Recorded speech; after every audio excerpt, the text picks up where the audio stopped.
तो दिल बहल गया ना तुम्हारा कुछ यहाँ पे? जी अब्बू, सब मेरा बहुत ख्याल रखते हैं। जैसे तुम्हारी इद्दत खत्म हो जाए ना तो मेरा ऑफिस ज्वाइन कर लेना। तुमने तो वैसे भी एमबीए किया हुआ है। जी जरूर, मैं भी आगे बढ़ना चाहती हूँ, जिंदगी में कुछ करना चाहती हूँ। इससे अच्छी और क्या बात हो सकती है? बेटा, अक्लमंदी इसी में होती है कि इंसान अपना माजी भुलाकर जिंदगी में आगे बढ़ जाए। जो लोग माजी में रहते हैं ना, वो नुकसान करते हैं अपना। जो हुआ सो हुआ, कोई मसला नहीं है। जिन लोगों ने तुम्हारे साथ बुरा किया ना, यकीन करो खुश हो भी नहीं रहेंगे। मुझे अब उनकी खुशी और गम से कोई फर्क नहीं पड़ता। फर्क पड़ना भी नहीं चाहिए। और दूसरी बात यह है कि तुम्हारी माँ के नाम पे जो मैंने वेलफेयर ट्रस्ट खोलने का इरादा किया, उसके लिए मैंने जमीन देख ली है। बस चंद ही दिनों में काम शुरू होने वाला है। उस इदारे को भी तुमने लुक आफ्टर करना है। जी अब्बू।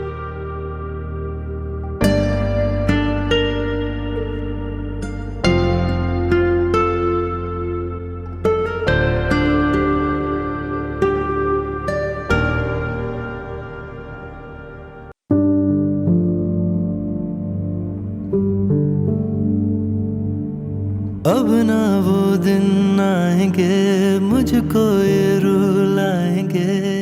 मैं यहाँ हूँ तू कहाँ मेरे बिना। सेबू, तुम नहीं जानती कि मैंने इस सुबह का कितना इंतजार किया। और ये सुबह कह दे क्या करूँ, जख्म गहरा हाल मेरा तुझको क्यों ना दिख सका। तेरी नफरत भली, तेरी नफरत भली, तेरी नफरत भली, तू मोहब्बत न कर। क्या भरोसा तेरा, क्या भरोसा मेरा, इस मोहब्बत के दरिया को जाना उतर। नफरत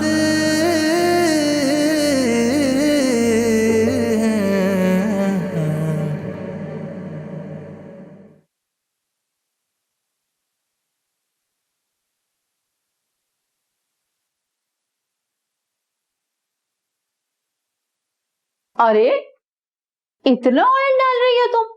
इस तरह तो सौदा 4 दिन में खत्म हो जाएगा। ये क्या बना रही हो? दादी के लिए खिचड़ी बना रही हूँ। तो खिचड़ी में इतना ऑयल कौन डालता है? मैं तो इसी तरह बनाती हूँ। अरे तुम तो बड़े जवाब सवाल करती हो। क्या हुआ है, किस चीज का शोर है? देखे ना सबा बाजी, मैं दादी के लिए खिचड़ी बना रही हूँ और आपकी सास कह रही है कि इतना ज्यादा ऑयल डाल दिया। अरे अम्मी, क्या हो गया है आपको? जमीला को पता है ना कि कैसे खिचड़ी बनाते हैं, वो बना लेगी। उसको सब मालूम है कि कितना ऑयल डालना है और कितने चावल। लेकिन इतनी फजूल खर्ची नहीं करनी चाहिए ना। राशन 4 दिन में खत्म हो जाएगा इस तरह। तो आरेज और ले आएंगे। वैसे भी इस घर का सारा खर्चा आरेज ही उठाते हैं। हाँ तो किफायतशारी से इस्तेमाल करो। याद नहीं है जेबू कैसे घर का इंतजाम संभालती थी? जेबू अब इस घर से जा चुकी है और मैं इस घर की बहू हूँ। दादी वैसे भी यहाँ मेहमान आई हुई है और वो क्या सोचेंगी कि इस घर में उन्हें अच्छा खाना भी नहीं मिलता। जमीला, तुम दादी के लिए खाना बनाओ और उनके लिए लेकर आओ। जी अच्छा।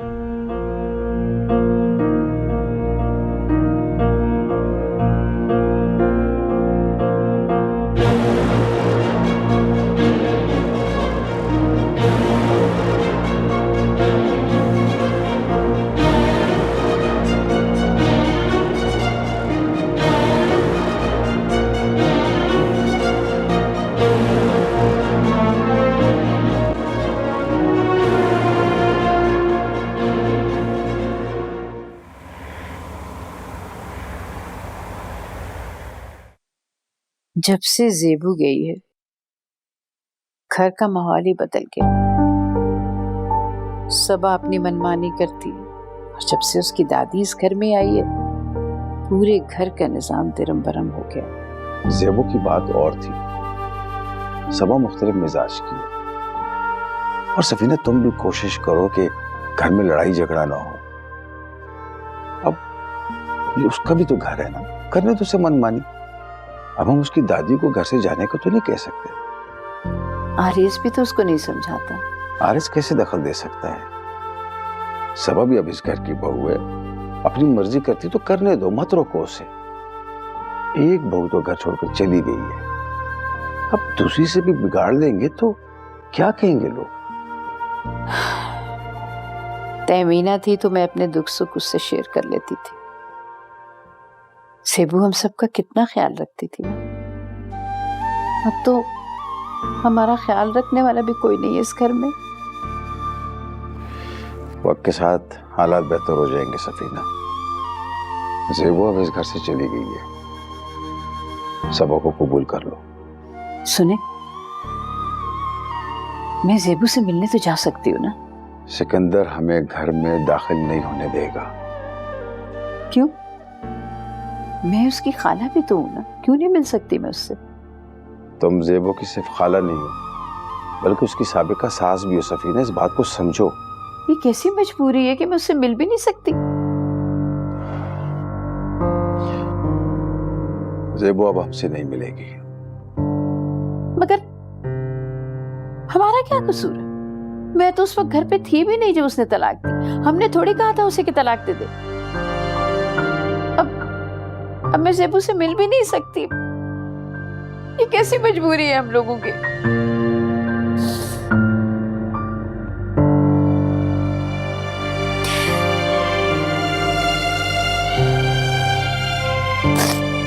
हौसला रखो तुम सफीना।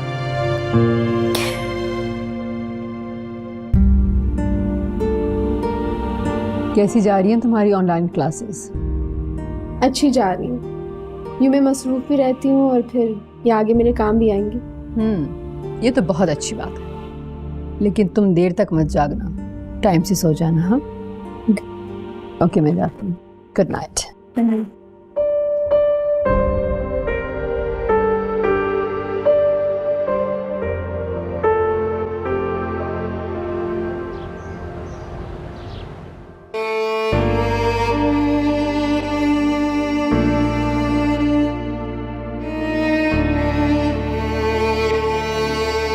भाई मैंने सोचा जरा कमरे से बाहर निकला जाए, जरा हवाखोरी हो तो अच्छा लगता है। मगर घर में तो बहुत खामोशी। जी, अब खामोशी ही होती है। पहले यहाँ आवाजों की रौनक हुआ करती थी। भाई मुझे तो खामोशी बहुत पसंद है, शोर से तो मुझे वहशत होती है। हमें अपने घर में खामोशी की आदत थी ना। आप बैठिए, मुझे जरा काम है। अरे अरे, आप बैठे ना, आप कहाँ जा रही हैं? अरे इसके अब्बू आने वाले, उनके कपड़े तैयार करने हैं। हद हो गई। मुझे लगता है सबा की सास को तो मेरे साथ बैठना पसंद ही नहीं है। दादी, आप यहाँ क्या कर रही हैं? अरे बेटा, बाहर निकली थी कमरे से, थोड़ी सी हवाखोरी कर लूं या टीवी देख लूं।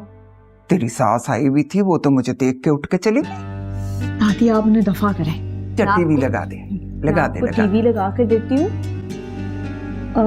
ये देखें, ये नया ड्रामा आया है। हाँ ये लगा, अच्छा लग रहा है ना? भाई टीवी सबसे अच्छी मसरूफियत है। दिल घबरा रहा हो ना तो टीवी खोल कर बैठ जाओ। पर बैठी हूँ तो तेरी सास चली गई है, बता तो रही हूँ। तेरे अलावा तो इस घर में मुझसे कोई बात भी नहीं करता ढंग से। मेरी प्यारी दादी, मैं तो आपसे बात करती हूँ ना। हाँ मेरी बच्ची।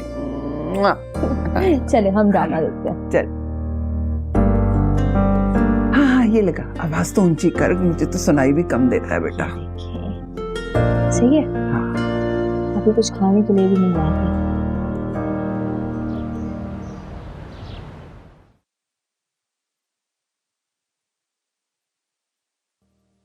आरिस, इतने दिन गुजर चुके हैं लेकिन तुम्हारी संजीदगी खत्म ही नहीं हो रही।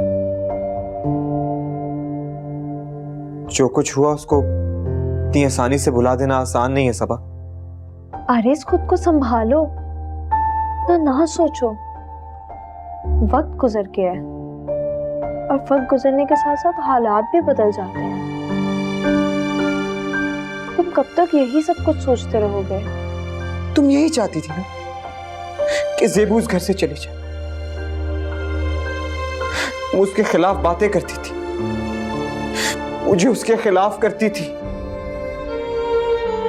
तुमने कहा कि वो फवाद के साथ सैरें करती थी, उसके साथ घूमती फिरती थी। उसने उसके साथ अफेयर चलाया। ज़ेबू ने फवाद के साथ मिलकर मुझे धोखा दिया।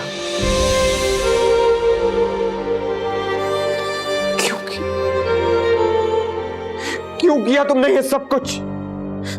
बोलो सबा, जवाब दो। अरे क्यों बोला? जवाब दो मुझे। क्यों किया ये सब कुछ?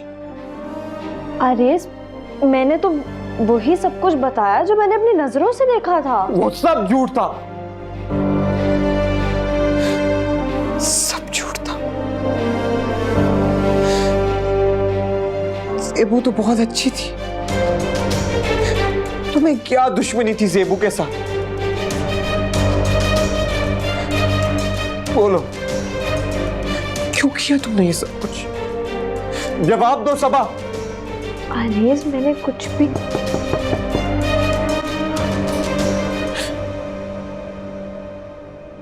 आ जाओ।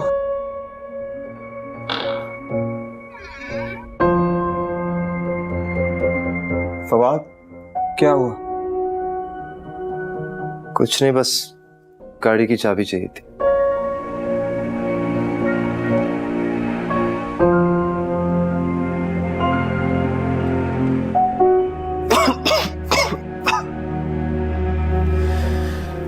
तुम दोनों की आवाजें नीचे तक आ रही हैं। कुछ नहीं, बस सबा से एक बात कर रहा था। तुम कहाँ जा रहे हो? कहीं नहीं, बस मार्केट तक जा रहा हूँ। थोड़ी देर में आता हूँ। ठहरो, तुम्हारे साथ आता हूँ।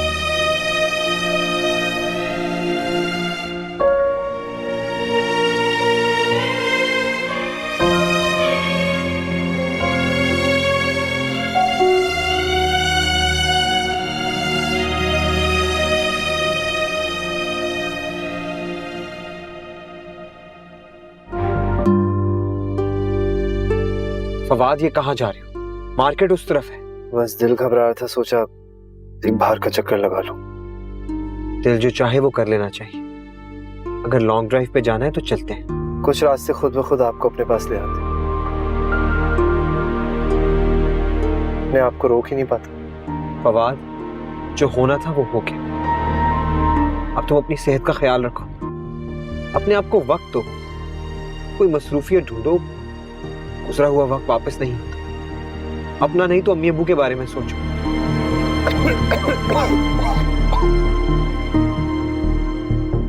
कोई भी तसल्ली मेरे गम को कम नहीं कर सकती। फवाद, ये तुम कहाँ जा रहे हो? किसी ने देख लिया तो अच्छा नहीं होगा। पता नहीं ये जगह मुझे अपने पास बुला लेती। यहाँ मैं कैसे आ जाता हूँ मालूम ही नहीं। क्या कर रहे हो? यहाँ क्यों आते हो? यूं ही। फवाद, अगर सिकंदर खालू ने देख लिया ना तो ख्वामखा का तमाशा बन जाएगा। चलो यहाँ से।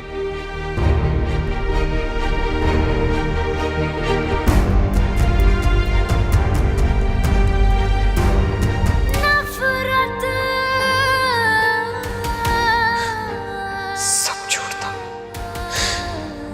ज़ेबू तो बहुत अच्छी थी। तुम्हें क्या दुश्मनी थी ज़ेबू के साथ? बोलो, क्यों किया तुमने ये सब कुछ? जवाब दो सबा।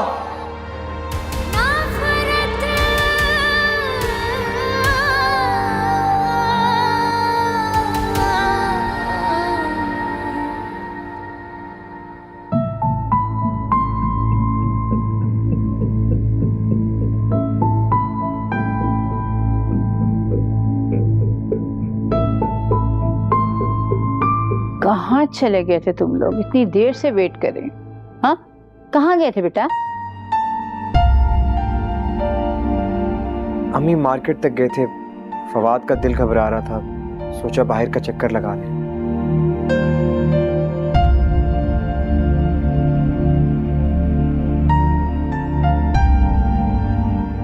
तबीयत पहली तबीयत को बहलाते बहलाते दिल उदास हो गया।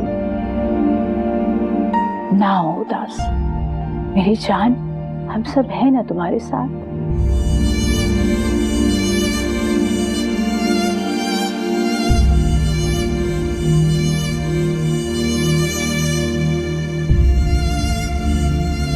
सब साथ हैं, बस वही पास नहीं। फवाद, तुम अपने कमरे में जाओ, थोड़ा आराम करो। हाँ बेटा, जाओ रेस्ट कर लो, जहन को पुरसुकून रखो, और जो रिश्ते खत्म हो जाते हैं ना, उन पर सब्र करते हैं। रिश्ते तो खत्म हो जाते हैं,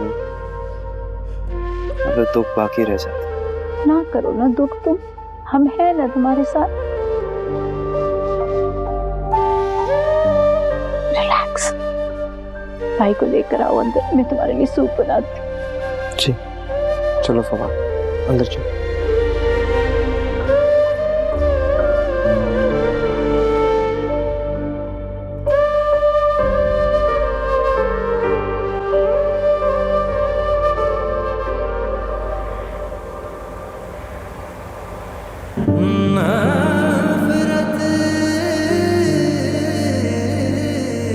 अब ना वो दिन आएंगे मुझको ये रुला। एक मर्द औरत को अपना दिल देता है और औरत अपनी पूरी जिंदगी उसे दे देती है। कहते हैं कि औरत अपना सब कुछ देकर भी हार जाती है। क्या करूं जख्म गहरा हाल मेरा तुझको क्यों ना। इतनी सी भी दूरी बर्दाश्त नहीं तुमसे, तेरी नफरत तुम यही समझ लो, तो ये बात आप मुझे बता देती। तेरी नफरत तुम समझ लेते। मोहब्बत न कर, क्या भरोसा तेरा। मैं कभी नहीं सोच सकता था कि तुम इतनी धोखेबाज लड़की निकलोगी। मैं तुम्हें तलाक देता हूँ, तलाक देता हूँ तुम्हें से, तलाक देता हूँ।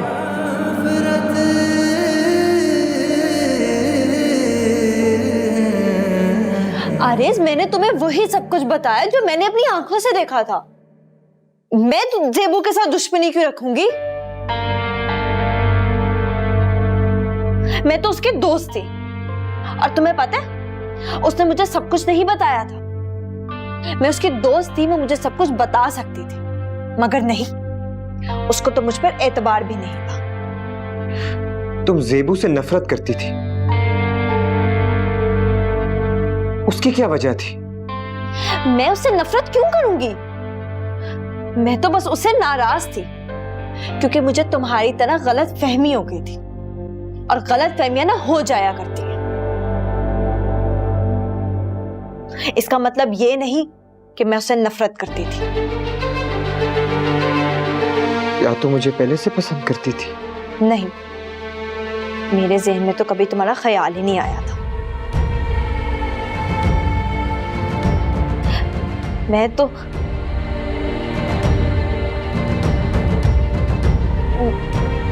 मैंने तो कभी तुम्हारे बारे में सोचा ही नहीं।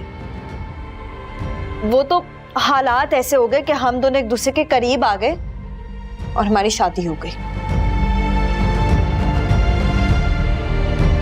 ना जाने क्यों मुझे लगता है तुम मुझसे कुछ छुपा रही हो। मैं तुमसे कुछ क्यों छुपाऊंगी आरेस? मैं तुम्हारी बीवी हूं, और दुनिया की कोई औरत मेरा मुकाबला नहीं कर सकती, फिर चाहे वो जेबू ही क्यों ना हो। वो तो तुम्हें छोड़कर चली गई थी, मेरा तुमसे निकाह हुआ है। बहुत थक गया हूं सबा, कुछ देर अकेला रहना चाहता हूं। प्लीज मुझे डिस्टर्ब ना कर।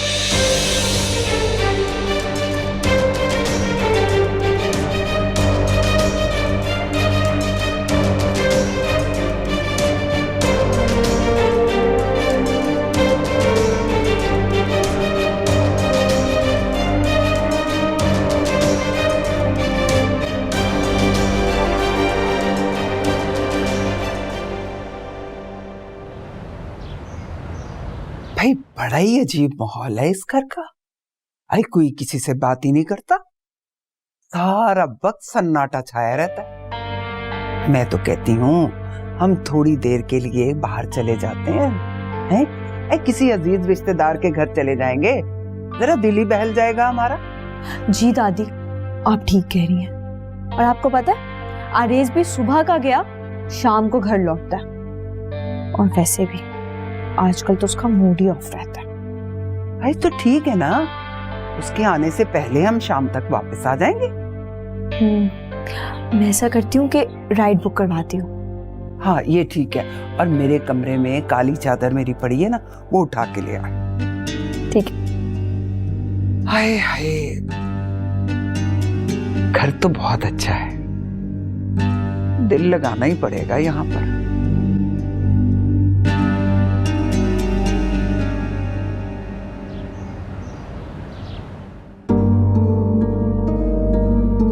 आजा दादी। आए, आराम से गिरा ना दीजिए मुझे। हाँ बस ध्यान से आए। चल। अम्मा, मैं और दादी एक रिश्तेदार के घर जा रहे हैं, शाम तक वापस आ जाएंगे। अचानक जा रही हो, खैरियत तो है? वो दादी घर में बोर हो रही थी, और वैसे भी दादी को रिश्तेदारों से मिलने की आदत है ना, तो मैंने सोचा चले जाते हैं। मेट नहीं आई है, खाना कौन बनाएगा? आप ऐसा करें, आप ऑनलाइन ऑर्डर कर लें, वरना फ्रिज में देख लें, कुछ ना कुछ तो पड़ा ही होगा। सबा, घर की जिम्मेदारी भी कोई चीज होती है।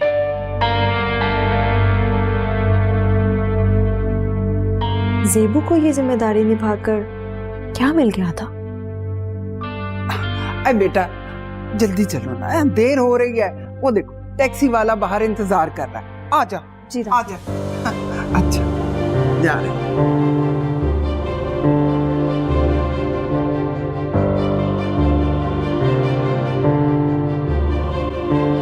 तुम्हारी बीवी अपनी दादी साहिबा के साथ किसी रिश्तेदार के घर चली गई है।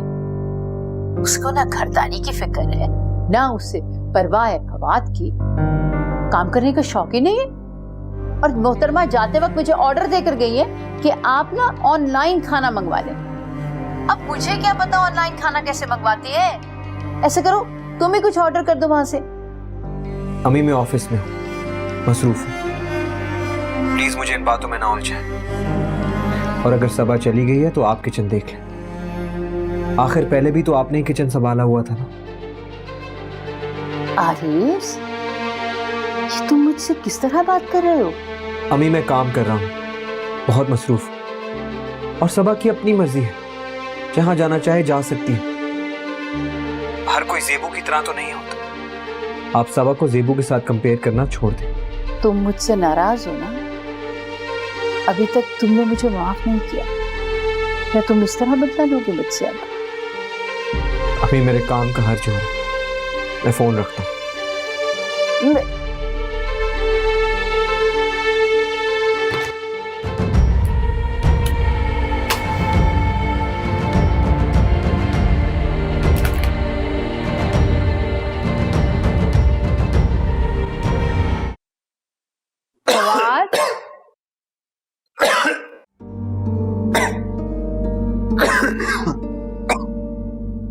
क्या हुआ? तुम्हारी तबीयत तो ठीक है ना?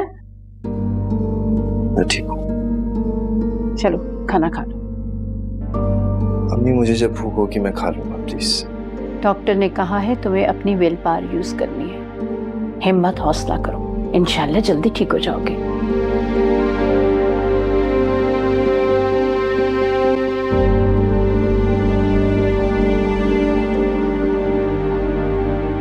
हम इंसान के विल पावर को भी खत्म कर देता है। तुम इस तरह की बातें करते हो, मेरा दिल बहुत दुखता है। पहले मैं अकेली सब कुछ मैनेज कर रही हूँ, सबा भी अपनी दादी के साथ चली गई है।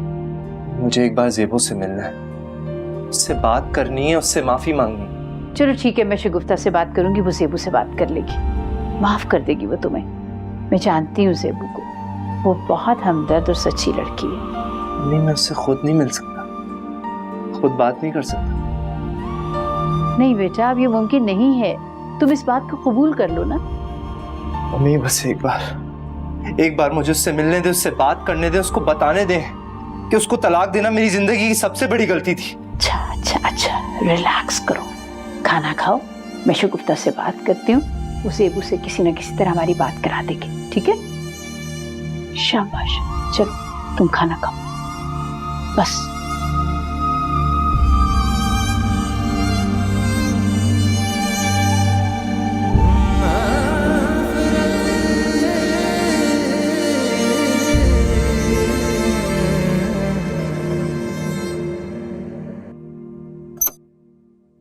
चल पैसे तो दे दिए ना? हाँ। दादी आज कितना मजा आया ना। अच्छा हुआ कि हम फरजाना खाला के घर चले गए।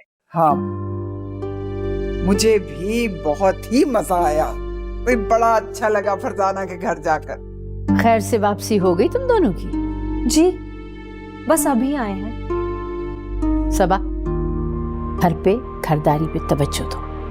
मैं अकेली कब तक सब कुछ करूंगी? फवाद की तबीयत भी ठीक नहीं है। अरे अभी तो हम घर में घुसे ही हैं भाई, अभी तो बैठे भी नहीं, सुबह से निकले हुए थे, बहुत ही थक गए हैं। और फिर सबा की अपनी भी तो कोई जिंदगी है ना कि नहीं? जी मेरे भी रिश्तेदार हैं, मिलना जुलना है लोगों के साथ, खानदान है मेरा, मैं अपनी मर्जी से कहीं भी आ जा सकती हूँ। घर के हालात तो देखो, सब लोग सदमे में हैं। वक्त के साथ साथ सदमा खत्म हो जाता है, और वैसे भी जिंदगी में आगे बढ़ना तो पड़ता ही है ना।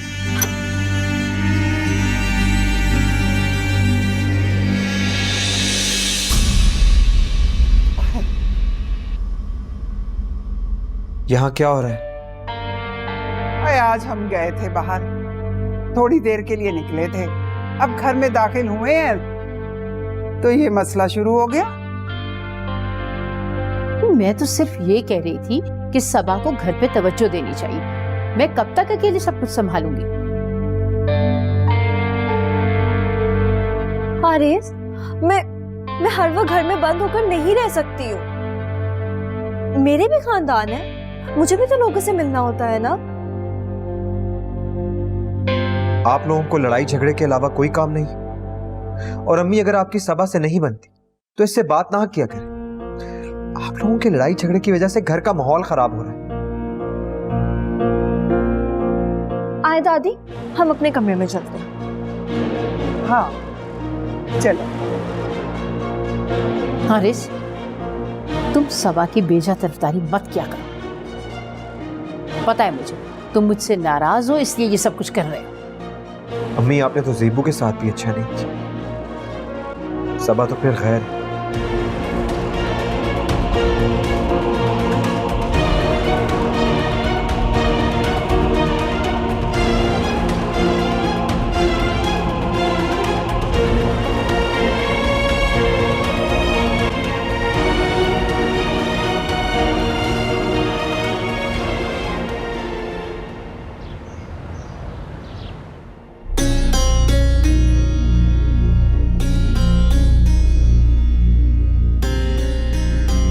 क्या जरूरत थी अम्मी के साथ बहस करने की सबा? और वो जो मुझे रोकती टोकती रहती है, वो उसका क्या? इतने दिनों बाद मैं कहीं बाहर निकली थी, मेरे भी रिश्तेदार हैं, खानदान है, क्या मैं किसी से ना मिलूं? यही बात आराम से भी हो सकती थी सबा। ये बात उन्हें भी सोचनी चाहिए। अम्मी को खाला का सदमा है और वो ज़ेबू से भी बहुत करीब थी। हर किसी को कोई ना कोई गम जरूर होता है, मगर फर्क सिर्फ इतना है कि कोई अपने गम का इजहार कर लेता है और कोई नहीं करता।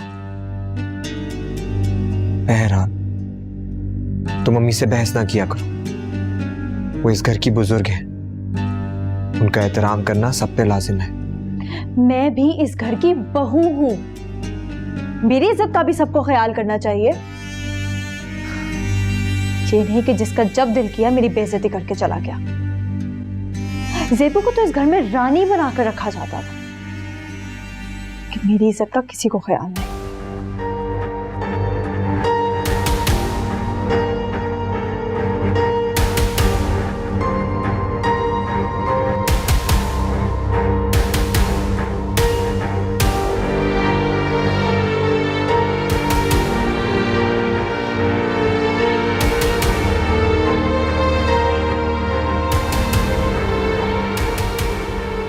शगुफ्ता, मेरी एक बार ज़ेबू से बात करवा दो प्लीज, सिर्फ एक बार।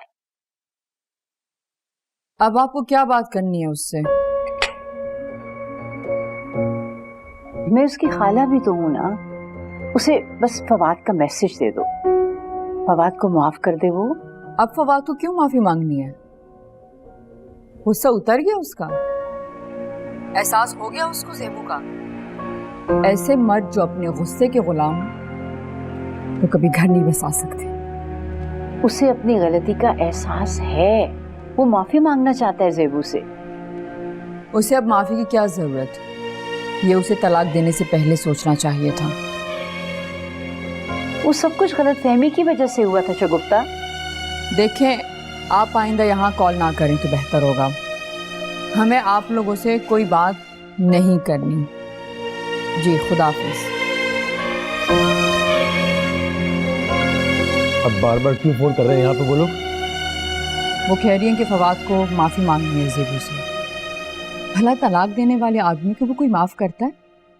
आइंदा अगर उनकी कोई कॉल आए ना तो बगैर जवाब ये फोन रख देना।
ज़ेबू, तुम्हारी खाला बार बार कॉल कर रही हैं और तुम्हारे अब्बू ने सख्ती से मना किया कि उस घर से किसी की भी कॉल आए तो बिना बात किए बंद कर दिया जाए।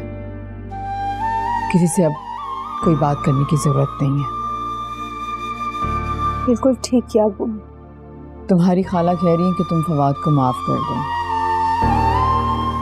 वो माफी मांगना चाहता है, उसे कोई गलत फहमी हो गई थी।